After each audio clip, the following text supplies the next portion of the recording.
Hey, this is Kevin from Palmetto. Just wanted to do a quick follow-up video here on finalizing the interconnection document signing process. So at this point, we've already loaded everything up and moved everything forward on the interconnection documents, where really all we have to do is click send at this point.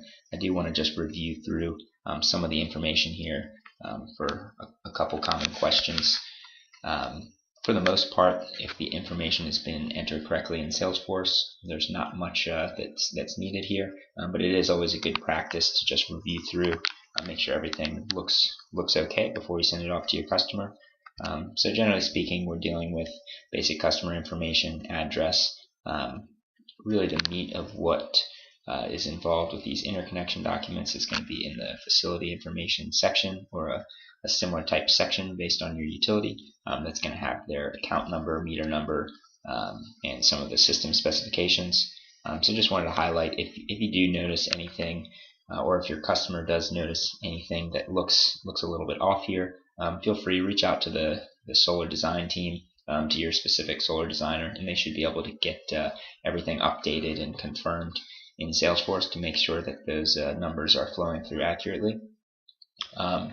The other point I wanted to make is on the account number and the meter number.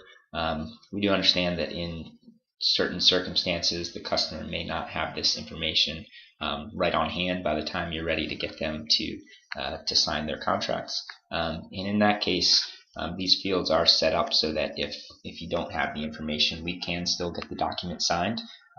And it's important to be able to move forward with getting the customer to sign everything at that one point in time, where the operations team would be able to go back and enter those numbers in on their behalf later in the process.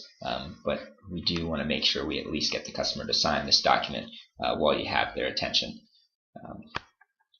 The only other thing I want to walk through with these documents, and this is only relevant to certain utilities, but for some utilities you may see a certificate of completion also coming through. And the reason we have these signed at the same time is really the same concept as getting the document signed if we don't have an account number yet. We find that it's much easier to get customers to sign everything that they need to right at the beginning of the process, so we don't have to chase them down later. So we will have them go ahead and sign this certificate of completion.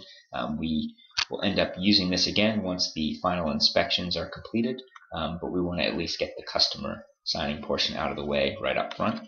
So if you do see one of those, that's just a little explanation of why you might see that right at the beginning. But otherwise, at this point, we should be okay to click send.